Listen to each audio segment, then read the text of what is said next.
प्रदेश में योगी सरकार का दूसरा कार्यकाल है, लेकिन उसके पहले विस्तार को लेकर अभी तक स्थिति साफ नहीं है।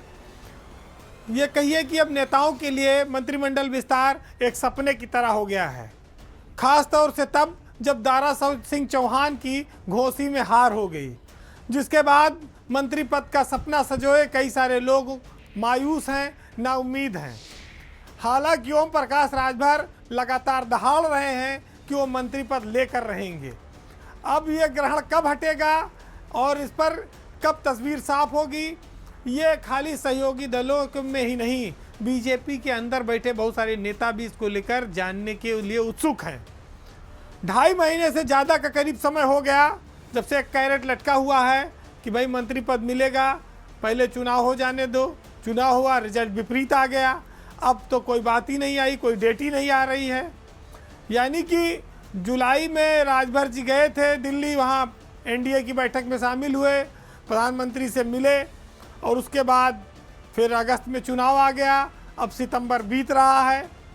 तो जो सुगबुगाहट और चर्चा थी, ये सब विस्तार की अब कोई सूचना नहीं है, मायूसी और निराशा में बदल चुकी है।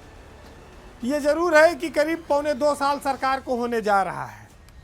रहस्य ये है कि पर्दा कब उठेगा और कई नए लोगों को जो मंत्रिमंडल में जगह खाली है उनको कब इंट्रोड्यूस किया जाएगा। बीजेपी के बहुत सारे सदस्य ऐसे हैं जो मंत्री बनने के लिए लालायित हैं, वो भी इंतजार में हैं।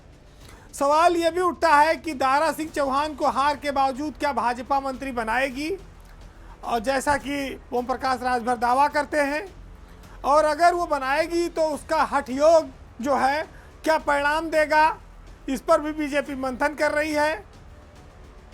दूसरा, क्या बिना किसी सदन के सदस्य हुए दारा सिंह को मंत्री बनाएगी बीजेपी, या जो दिनेश शर्मा के राज्यसभा जाने से विधान परिषद की सीट रिक्त हुई है उस पर उनको नामित करके भेजा जाएगा। उसके लिए भी टाइम भी है। तो ये करते करते लगता है कि अक्टूबर और दिवाली भी बीत जाएगी और लोगों को लाल बत्ती का मज़ा अभी मिलने में टाइम है। लेकिन अभी बहुत सारी स्थितियां साफ होना बाकी है। हालांकि जो दावेदार हैं वो दिल्ली तक दौड़ लगा चुके हैं, वहां पर अपनी सफाई दे आए हैं, सब कुछ कह रहे हैं कि भैया लोकसभा का चुनाव है, समीकरण सब बना हुआ है, जल्दी विस्तार करा लो क्योंकि फिर मौका नहीं मिलेगा, चुनाव में जाना है। दबाव तो है, लेकिन होगा कब ये क्लियर नहीं है। अगर घोसी का रिजल्ट पॉजिटिव रहा होता तो इतना परेशानी ना आती, इतना समीकरण खराब ना होता। लेकिन अब उम्मीदों पर बदली छाई है, पानी फिर गया है। वैसे बताया जाता है कि जब भी मंत्रिमंडल का विस्तार होगा तो उसमें खाली दारा सिंह चौहान या ओम प्रकाश राजभर ही नहीं, बीजेपी में बहुत सारे लोग मिनिस्टर इन वेटिंग हैं, जिसमें सिद्धार्थ नाथ सिंह भी प्रमुख दावेदार हैं। श्रीकांत शर्मा जो मथुरा से विधायक हैं, ऊर्जा मंत्री रहे, वो भी, उनका भी नाम चर्चा में है। अशोक कटारिया जो पहले परिवहन मंत्री रहे हैं, उनका नाम भी प्रमुखता से लिया जा रहा है। तो नाम तो बहुत सारे हैं, लेकिन दारा सिंह की किस्मत के साथ इनकी सबकी किस्मत भी लड़खड़ा गई। नहीं तो आज तो मंत्री बन ही जाते, इसमें तय था।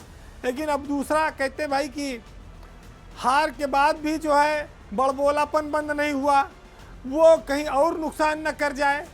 बीजेपी एक बड़ी पार्टी है, उनके पास तमाम थिंक टैंक हैं, वो तलाश रहे हैं कि भैया जब उपचुनाव में नहीं जितवा पाए, पूरा वोट पता नहीं दिलवा पाए कि नहीं दिलवा पाए, राजभर के पैरेलल कितने राजभर नेता खड़े हो गए, कितना उसका समाज उनके साथ है, इन सब चीज़ों पर भी वो मंथन कर रहे होंगे।